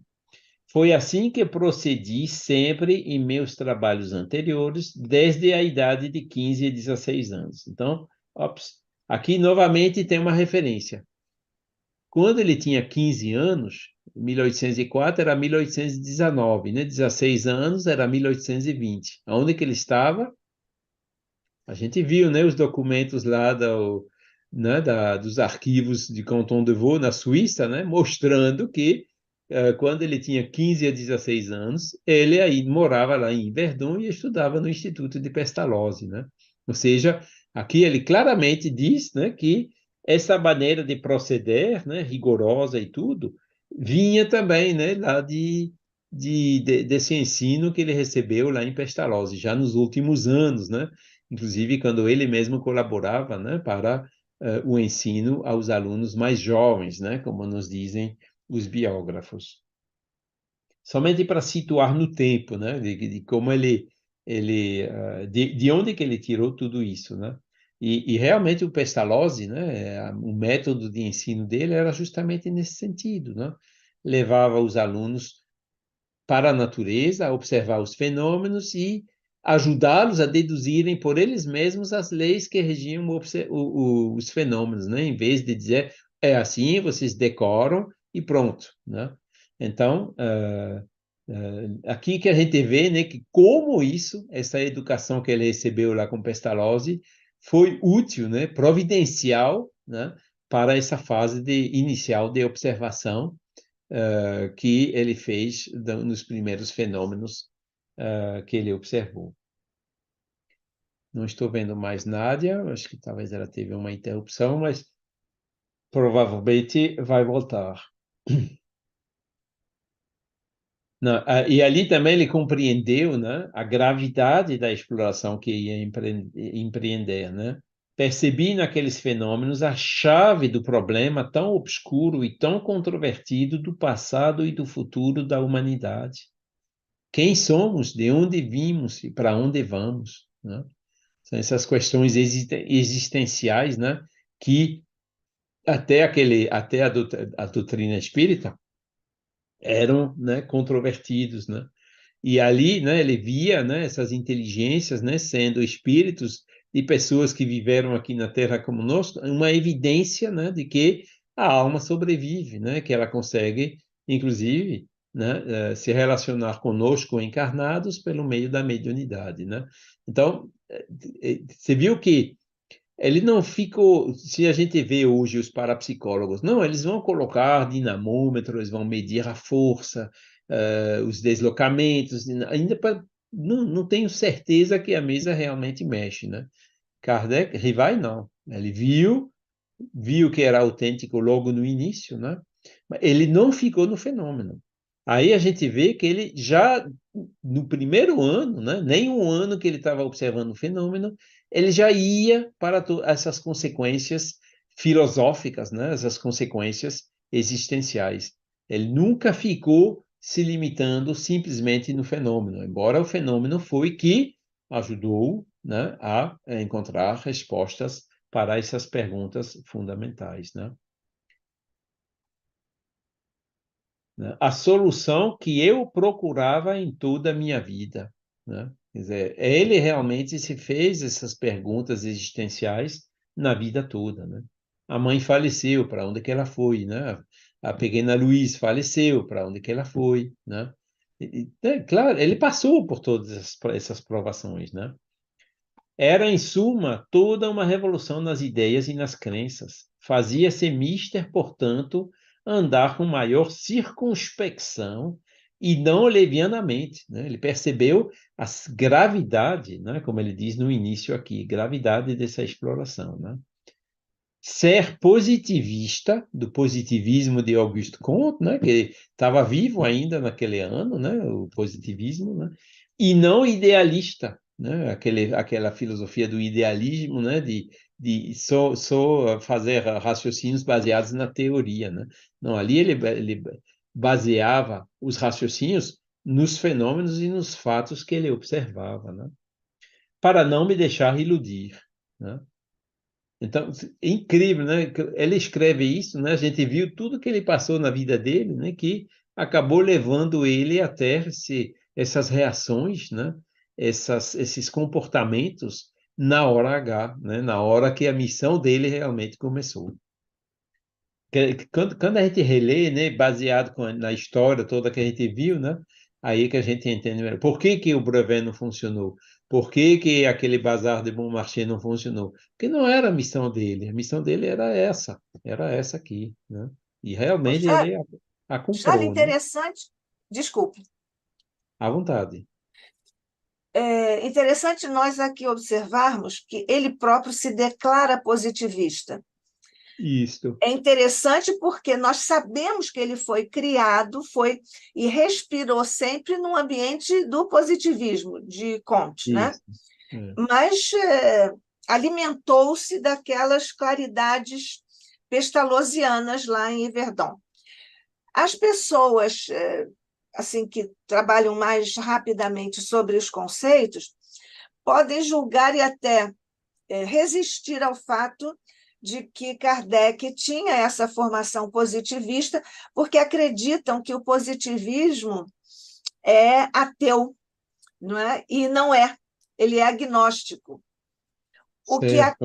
o que acaba redundando em uma questão que elabora em favor da, da isenção de Kardec nesse momento. Muito bom ele ter dito isso. Exatamente. Quer dizer, você falou certo. E é por isso que, né, que eu apresento essa missão de Kardec da maneira seguinte, às vezes, né, simplificando, né? Ele conheceu Auguste Comte, né? Auguste Comte tinha um método positivo, né? Veio do Descartes, foi estabelecendo de maneira mais rigorosa tudo mais, né? Então isso o Kardec pegou. Agora, o orgulho, o ateísmo, né, o materialismo, outro do Comte, ele não pegou. A prova é que aqui, né, ele aplicou esse método positivo, né, para investigar espírito, que o Auguste Comte, né, de uma certa maneira, né, não quero dizer que ele rejeitava a priori, né, mas que ele não aderia. Né? Kardec também, né, questão número 1 do Livro dos Espíritos, né, o que é Deus, né, claramente fala da necessidade de um criador, né, do universo, né, que o Auguste Comte também teve um posicionamento assim mais equívoco, né, mais discutível sobre a existência de Deus. E tem uma anedota aí que eu vou contar rapidinho. No ano passado, acho que foi há 2 anos atrás, houve uma exposição no museu, na casa de Auguste Comte, em Paris, né, que fica perto do Teatro do Odéon, né, no 6º arrondissement. Essa exposição, né, foi intitulada Fotografia, né, Imagens e Sinais do Invisível, certo? E, inclusive, fizeram até um livro, né, mostrando fotos, né, fotografia de espíritos, né, fotografia também de Marc Béraud, das materializações, né, e até coisas mais recentes, né, por exemplo, quando pronto, isso aqui é de Marc Béraud, né, Eva Carrère, né, aquelas fotos de ectoplasmia bem conhecida, né, e também um policial que nos anos 1950 era o especialista, quando tinha coisa de casa mal assombrada, foi ele que ia lá verificar, né? E, inclusive, ele, um monte de coisas, publicações, jornais, tudo mais, estava tudo lá. Inclusive, também, no museu, nessa casa de Auguste Comte, fala do positivismo, né? Como é que o positivismo se espalhou pelo mundo, né? Inclusive, principalmente no Brasil, né? Cuja bandeira, né? Ordem e progresso são coisas que vêm do positivismo, né? Segundo eles lá, né? Ou seja, né? E tem um quadro, né? Com os vultos do positivismo e tem vários, né? Desses vultos que eram pessoas famosas do positivismo que eram do Brasil, né? Até depois do falecimento de Auguste Comte. Me parece que o Auguste Comte ele faleceu, não sei exatamente a data, faleceu mais ou menos em 1857, um pouco depois da saída do Livro dos Espíritos. Então, para contar a história, nós emprestamos, né, o curador me pediu, você não teria um busto de Kardec em bronze? Né? Eu tenho aqui. Eu disse, eu tenho, posso emprestar para você. E eles colocavam ele lá na entrada daquela casa, tem, de um lado o quadro, né, mostrando Auguste Comte, e em frente dele, face a face, tinha o busto de Kardec. Aí, quando o responsável lá me viu, ele sabia que era espírita, né, que seguia Kardec e tudo mais, ele disse, ó, você vê, a gente colocou eles juntos, embora tudo estava dividindo eles. Aí eu respondi para ele, não, de jeito nenhum, porque Kardec, ele pegou o método de Comte, o positivismo, ele só Exatamente. não pegou aquelas outras coisas que, né, aquela religião natural, que assimilando Deus à natureza, quer dizer, aquele posicionamento que o Comte tinha, né, que inclusive dividiu os positivistas naqueles que concordavam com isso e os outros que não concordavam. Enfim, não sou um grande especialista da história do positivismo, mas é apaixonante, né, quando a gente vê tudo isso. E estava lá, né, durante In- 4 meses, né, Kardec em frente de Auguste Comte.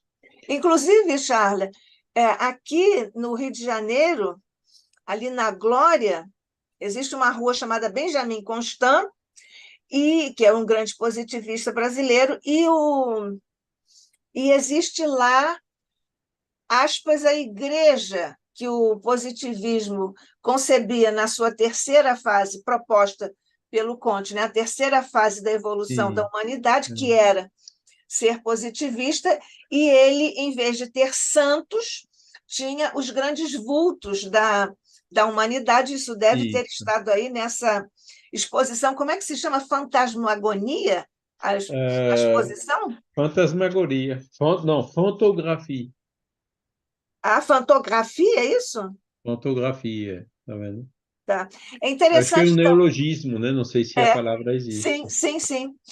É, é interessante também como o cuidado do Kardec dizer que ele estava assumindo uma posição positivista, que só assumia como real, como verdadeiro, aquilo que pudesse passar pelo crivo da ciência do laboratório, e não idealista. Interessante porque ele próprio, depois, inclusive lá na, no início de O Evangelho segundo o Espiritismo, ele vai colocar o Platão, evidentemente, um dos Ah, sim. maiores nomes do idealismo. Muito interessante isso. Pois é, e são coisas, né, que cada vez que a gente relê, né, a gente redescobre, né? Por Exatamente. isso eu insisto um pouco nesse assunto aí hoje, né, porque realmente é fantástico, né, quando a gente revisa e lê novamente todos esses posicionamentos, né? Então, positivista significa raciocínio baseados em fatos, né? Isso. Ao contrário, ao oposto do idealismo, né? Que é um raciocínio puro, né? Nem sempre se baseando em fatos, né? E para não me deixar iludir, né? Porque ele sabia que o terreno era, né? Tinha as pessoas a favor, tinha as pessoas contra, inclusive os próprios o movimento dos magnetistas, né? Dos magnetizadores era dividido, né? Tinha os fluidistas, que diziam tudo isso é o fluido emitido pelo corpo físico do magnetizador, que não tem nada de espírito nisso tudo, né? E tinha os magnetizadores espiritualistas, né? Aqueles que se deram conta, né, que a sonâmbula, né, na realidade, podia ser médium também e conversar com espíritos de defuntos, né? Então, a gente vê isso muito bem nas revistas do magnetismo dos anos 1830, 1840, 1850, né? O Vanderlei escreveu bastante sobre isso, né? O Deleuze, por exemplo, já em 1820, né, que liderava a ala espiritualista, né? E outros, né, que realmente criticavam, né? Então Kardec ele viu logo que ele tinha pego uma batata quente, né? Quer dizer, estava no meio daquela briga, né? Então por isso que ele dizia, não posso contar qualquer coisa aí, nada de precipitado, tem que realmente não se deixar iludir e somente divulgar as coisas quando estiveram assentadas suficientemente, né? É interessante. Continuando, né? Aí também essa frase eu gosto que ele coloca lá, né, no mesmo relato, né? O simples fato de uma comunicação, da comunicação com os espíritos, dissessem eles o que dissessem, né? Provava a existência do mundo invisível ambiente. Já era um ponto essencial, um imenso campo aberto às nossas explorações, a chave de inúmeros fenômenos até então inexplicados. Ou seja, aqui foi que caiu a ficha, né? Mudança de paradigma, né? Saía do paradigma materialista para entrar no paradigma espiritualista, né? E essa famosa revolução, que até hoje não aconteceu na ciência oficial, né, que continua ainda materialista, né? Ele tinha feito aquele passo, como podem ver, no primeiro ano de investigações dele, né? Já se convenceu do paradigma espiritualista e que realmente é ele, esse paradigma espiritualista, que muda tudo, né? Porque ele viu logo os espíritos às vezes falam besteiras, né? Falam bobeiras, falam coisas erradas, né? Que nem humanos encarnados, né? Os espíritos encarnados também falam bobeiras e besteiras da mesma maneira, né? Quer dizer, ele não caiu de jeito nenhum nessa armadilha de acreditar cegamente tudo que os espíritos falavam, né?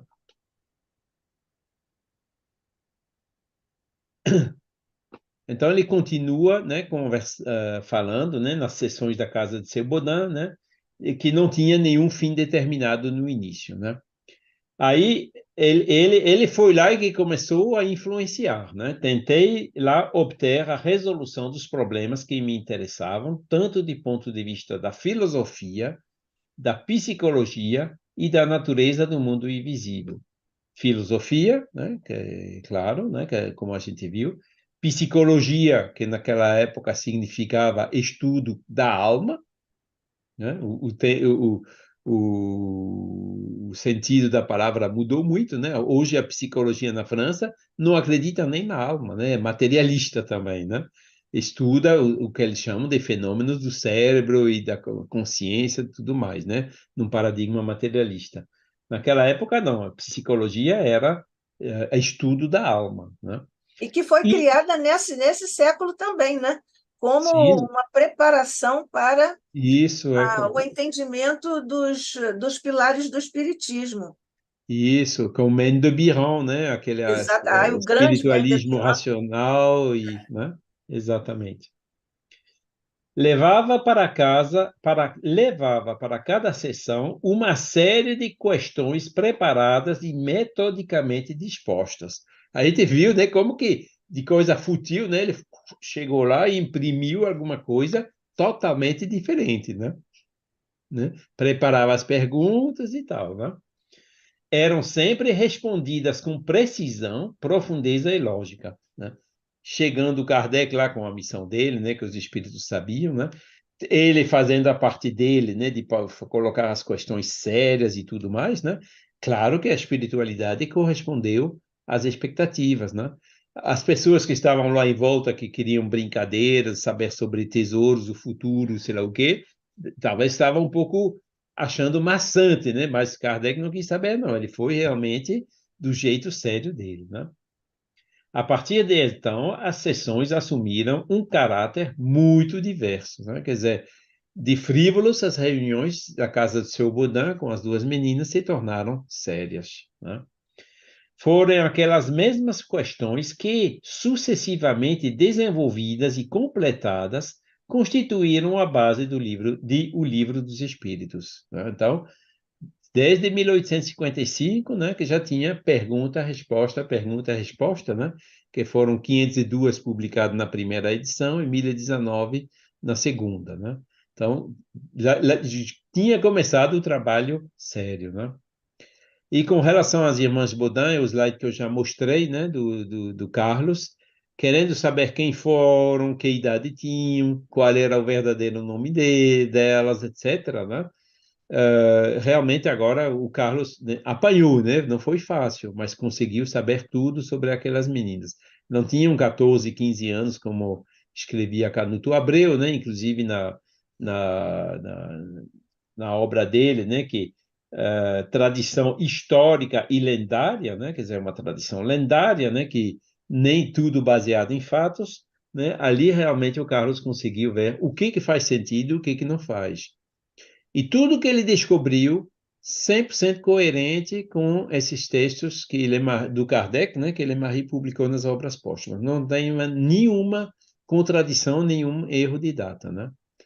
E, na realidade, eles não tinham 14, 15 anos, eles tinham 21, 23 anos, né, por aí.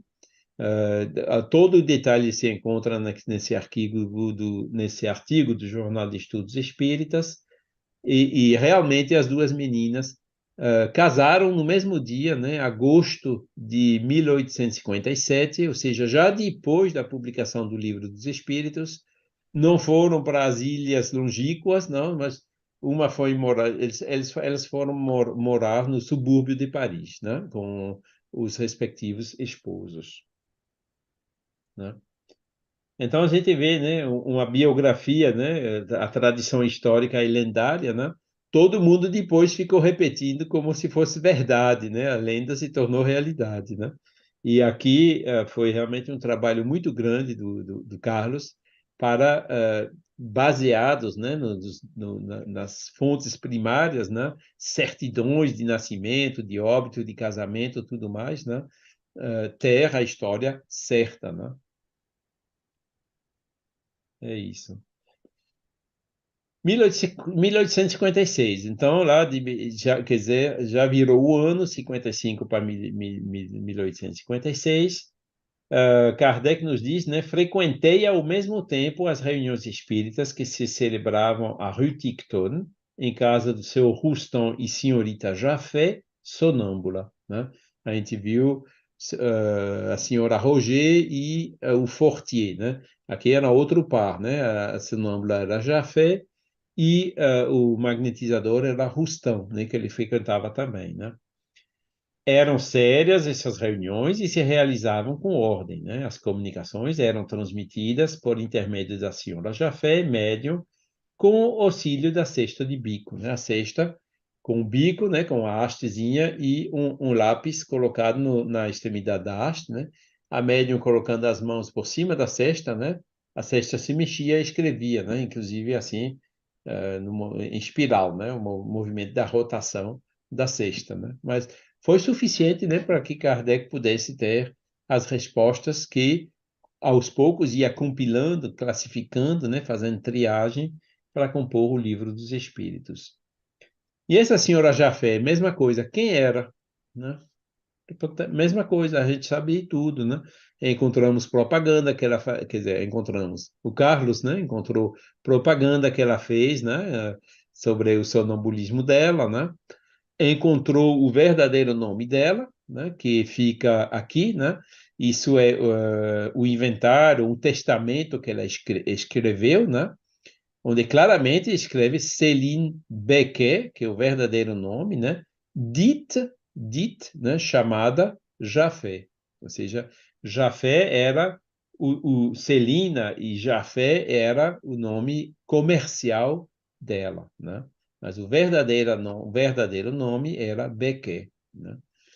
Inclusive, né, segundo em cima, você vê a assinatura do senhor Roustan, né, esses documentos originais, né, que a gente foi buscar lá nos arquivos, né, agora que realmente, né, mataram aquela charada, né, confirmaram, né. E eu me lembro quando eu estava em 2010, em Brasília, o centenário do Chico, né? Eu vi lá falando o Arnaldo Rocha, né? Ele estava lá no palco, né? Era um vivo ainda na época, né? Um dos maiores, né, participantes lá daquele evento, né? E tem uma hora que ele falava dessa questão de reencarnação do Chico, né? E segundo ele, né, ele já sabia que se chamava Bequet, né? E dizendo que Chico tinha certificado a ele que era a reencarnação dessa moça aí, Céline Bequet, né? Bom, eu não certifico isso, eu sei que outras pessoas pensam que é a reencarnação de Kardec, era ou um ou outro, mas não os dois, né? Porque Kardec vai conhecer a senhora Jafé, então Chico não podia ser os dois ao mesmo tempo. Não? Um dos dois está certo, um dos dois está errado, né? Sem querer julgar ninguém aqui, sem entrar na polêmica, né? Mas hoje a gente sabe exatamente quem foi, quando nasceu, ficou, nunca casou, né? E quando faleceu, etc., a gente tem todos, inclusive o testamento dela, são documentos, né, que o Carlos relata nesse livro que eu acabei de citar. Ô, Charla, é, o, eu tenho um programa na Rádio Rio de Janeiro, a emissora da Fraternidade, 1400 AM em todas as plataformas, usar aqui Uhum, um pouquinho. E nesse programa eu entrevistei o Arnaldo Rocha, um pouco antes dele desencarnar. uhum. Ele já estava muito idoso e tudo, com uma certa dificuldade, tanto que o neto dele ficou ao lado dele para a entrevista, e ele disse isso. Inclusive, ele disse que aquela espécie quase que de ojeriza que o Chico tinha com dinheiro, ele não queria pegar em dinheiro, ele chegava um envelope com dinheiro, ele dirigia logo para outra pessoa, decorria do fato, o Arnaldo Rocha que disse isso, decorria do fato de que a senhorita Jafet cobrava pela sua mediunidade. Eu estou Sim. tentando recuperar essa gravação na Rádio Rio de Janeiro, porque eu não cheguei a levá-la ao ar, mas eu a tenho degravada, porque a qualidade não saiu muito boa.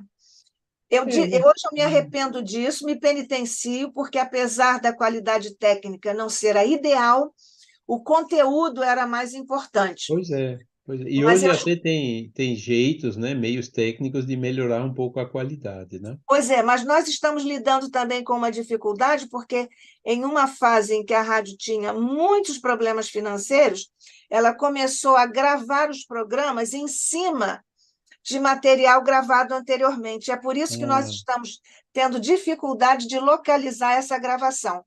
certo. Ok. Isso é um fato realmente que tende a confirmar, né? Porque a história completa da Celina, né, é que ela não cobrava quer dizer, ela cobrava pelo sonambulismo dela, né? Mas a gente sabe que no caso dela, o sonambulismo era também mediúnico, né? Que ela Sim, percebia os espíritos e, né, tanto é que Kardec a usou como médium. Temos que reconhecer também que o próprio Kardec diz que ela se colocou à disposição dele, né, para fazer as revisões do Livro dos Espíritos, e ela fez isso benevolmente, sem nunca cobrar nada do Kardec, certo? Kardec reconhece isso. Não sei, parece que ou ou aqui, ou quando ele menciona ela lá na Revista Espírita de 1858.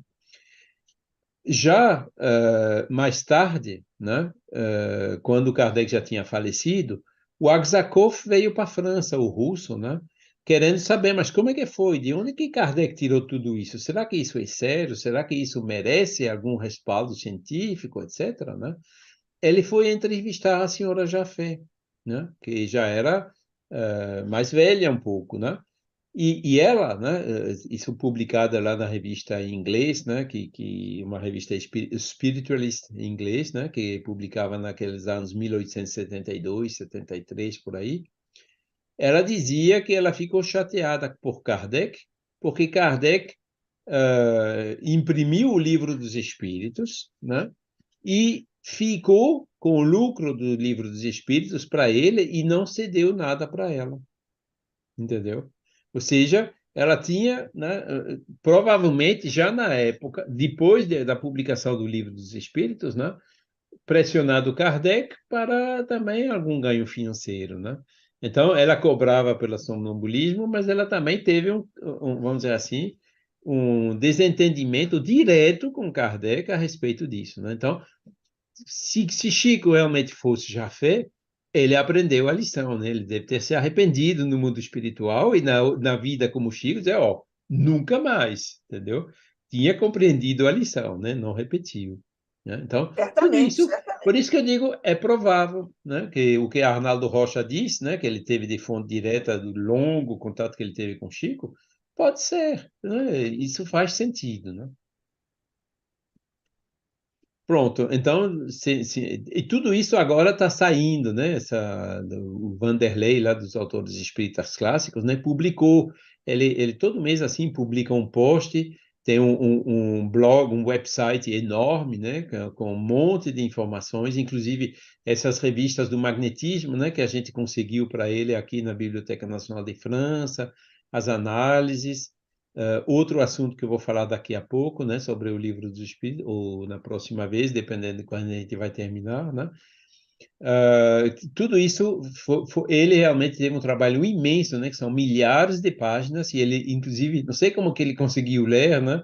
Tem a Google agora que você coloca o telefone em cima do texto em francês e te escreve em português em cima, né? Tem alguns recursos assim, mas eu acho impressionante o trabalho que também o Vanderlei, né, conseguiu fazer, e também a sinceridade e a transparência com a qual, né, ele publica tudo, a gente fica trocando ideias o tempo todo sobre esses aspectos, né? Isso. E ilustra o trabalho colaborativo, né, que é necessário, né, porque são tantas coisas que uma pessoa só não está dando conta, não.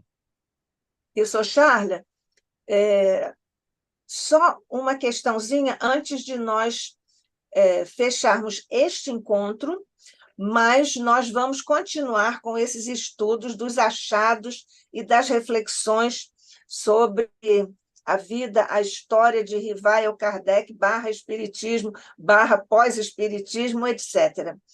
É só uma questãozinha para você comentar, por favor, esse Rustam, que se escreve dessa maneira, para você fazer um comentário. E o Rustam de Os Quatro Evangelhos, se você pode fazer uma Ah, observação para esclarecer essa questão que é importante. totalmente diferente. Esse aqui era o seu Ruston, não era Rustam, é Ruston, certo? Você vê que Roustan. Já o Jean-Baptiste Roustan morava em Paris, né? Já Isso, o Jean-Baptiste Roustan se escreve Staing,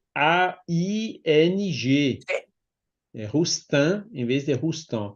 Então, não é a mesma pessoa de jeito nenhum, né? isso. É muito bom esclarecer isso, né? É, não tem nada a ver. O Roustan era o magnetizador e o Roustan, em Paris, né?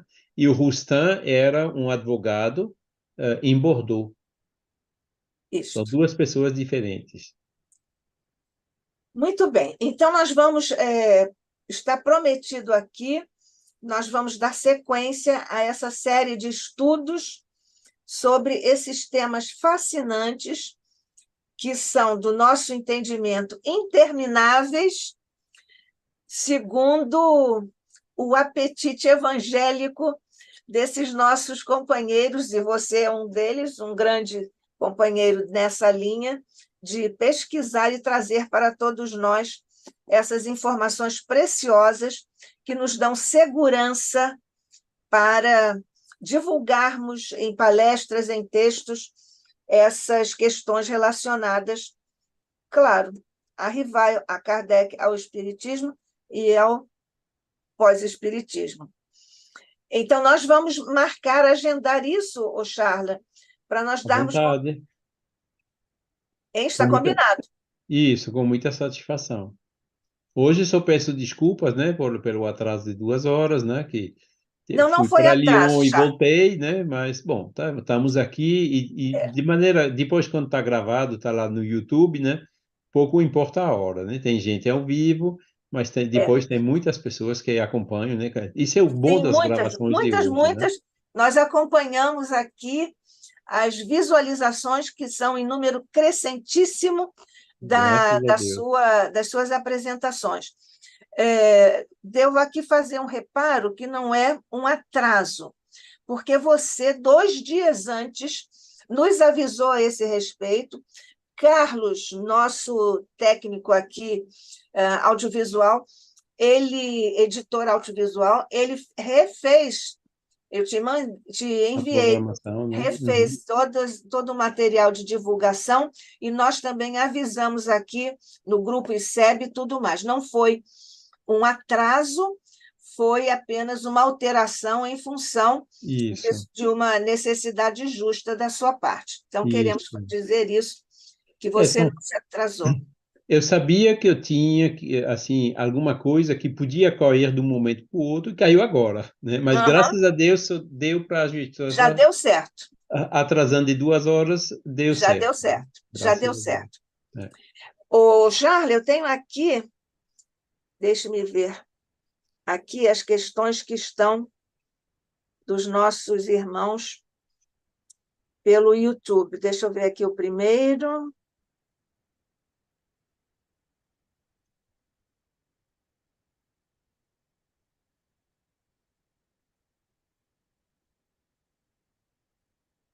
Nós temos várias pessoas, mas poucas perguntas, até porque você nos traz um material tão amplo, tão direto, tão documentado, mas o Fabiano, que é nosso querido companheiro aqui, ele é expositor do ICEB, ele diz: boa tarde para a querida família ICEB.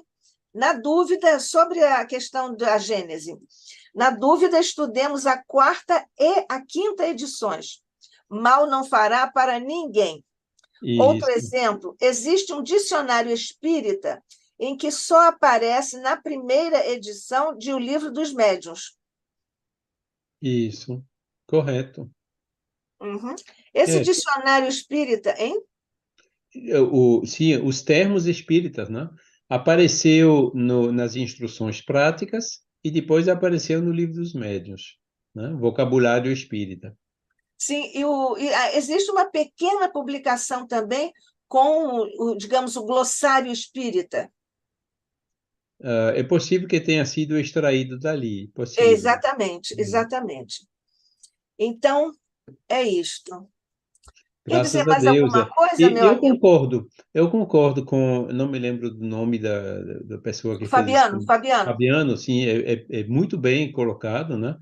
E por isso que eu admiro também o trabalho feito lá o pessoal da Kardecpédia, né? E Sim, quando o Cosme Massi estava em contato com ele a primeira vez, ele me disse, olha, a gente quer colocar ali todas as edições de todos os livros de Kardec e também todos os livros que ele citou no catálogo racional, né? Razonado, né?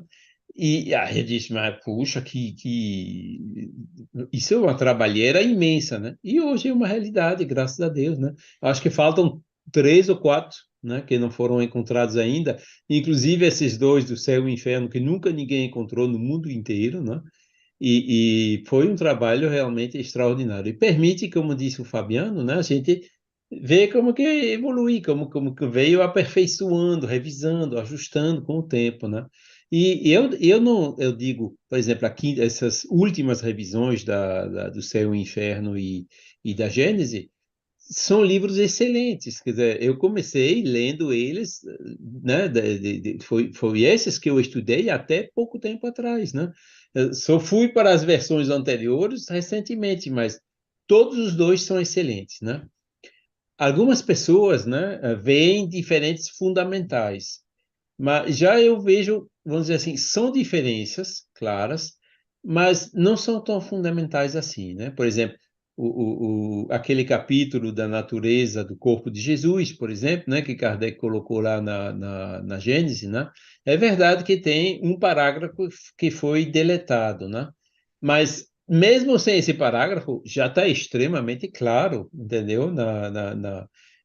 Kardec removeu esse parágrafo, inclusive com os conselhos dos espíritos, né, que disseram a ele, sim, tem que revisar, tem umas coisas que são longas demais, você pode reduzir algumas para colocar algumas coisas novas, algumas coisas complementares que você granjeou, ficando com o mesmo volume, né? Então, esse último parágrafo eu entendo, né, que pela comunicação que Kardec teve com o seu Didier, me parece, né, o espírito do seu Didier, por que que ele tenha deletado? Agora, que chega a mudar o sentido, não muda, entendeu? Ele não diz preto e depois disse branco. Não, eu não vejo isso, não. Uhum. E é verdade que também depois tem as questões de forma sobre o Código Penal da vida futura, no céu e inferno. Tem algumas coisas assim que a gente pode discutir, né? Inclusive foi como é o nome dele agora, que dirigiu a USE um certo tempo aí, que durante muito tempo, né, lá na USE, né, tinha não sei quantas horas e horas e horas de trabalho comparando as duas edições, que foi também um trabalho extremamente onde a gente aprende, até eu aprendo, né, colocando a análise assim tão a fundo, né? E é exatamente o que o Fabiano acabou de comentar aqui, né? Quer dizer, nós encorajamos, nós publicamos, né, as primeiras edições pelos motivos que eu expliquei, mas isso não é de jeito nenhum uma condenação, uma proibição, qualquer coisa assim, daqueles que querem também ver as edições seguintes, né?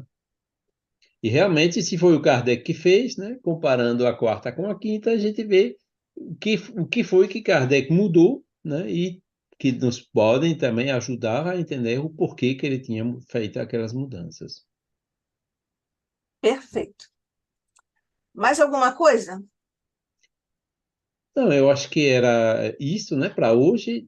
Quer dizer, no mês que vem, então, a gente continua, né? E no final, né, para chegar ao Livro dos Espíritos, eu vou falar também da edição zero, né, que foi também aquela descoberta que eu já falei rapidamente, né, a gente vai mostrar o parágrafo, né, da Revue de Magnetismo que anuncia os livros dos Espíritos em fevereiro de 1857, né, ou seja, já tinha alguma coisa um prospecto, né, e alguns exemplares que estavam circulando antes, né, da primeira edição, né, por isso chamada edição zero. É É. outro assunto Mas bem vem coisa interessante. muito boa aí ainda, só que não vai ser mês que vem, no próximo mês. Vai ser no início, no primeiro semestre Janeiro. de 2024, Ok, que nós estamos fechando ainda a programação e você está nela, evidentemente. perfeito. Eu fico à disposição de vocês. Muito obrigada, o ICEB, como sempre, encantado, agradece a sua participação tão preciosa, tão rica, tão séria, e, ao mesmo tempo, com uma exposição da sua parte, com a sua humildade de grande pesquisador. Esse é um requisito para o grande pesquisador, e você nos traz isso com uma simplicidade, uma naturalidade dignas de um registro evangélico. Então, Charles, acabou a luz aí? Não, não, é porque eu fechei uma janela na Tá tela. bom. O céu o dia já está pronto. Agora Está acabando, né? O dia está acabando aí, acender né? aqui, pronto. O dia É, já está anoitecendo por já isso, está né? anoitecendo. Pois é. Então, Charles Kempf, muito obrigada outra vez pela sua participação. Continuamos os nossos estudos com você, inclusive no próximo ano. Que a paz de Jesus, a luz de Jesus, todos continuem abençoando sua mente, seu coração, sua família, todos os seus projetos, todos os seus passos, mestre querido, na certeza de que esses teus fluidos crísticos benéficos estão beneficiando sempre o nosso querido irmão, companheiro, amigo Charles Kempf, todo o seu trabalho nobre na divulgação do Espiritismo e do teu Evangelho, mestre querido, ao mesmo tempo, Jesus, em que agradecemos as bênçãos que sempre fazes jorrar por sobre o nosso querido Instituto de Cultura Espírita do Brasil, o ICEB, nossos mentores queridos, e por sobre todos nós, que em ambos os planos de existência estamos aqui estudando e também, neste momento de estudo com Charles Kempf, fomos beneficiados com essas duas vibrações sublimadas. Que a paz de Jesus, ó Mestre querido, que é a tua paz, que o manto de Maria, que nossos anjos da guarda e que nossos mentores possam também nos ajudar em teu nome e receber também a multiplicação de recursos de tuas mãos dadivosas. Que assim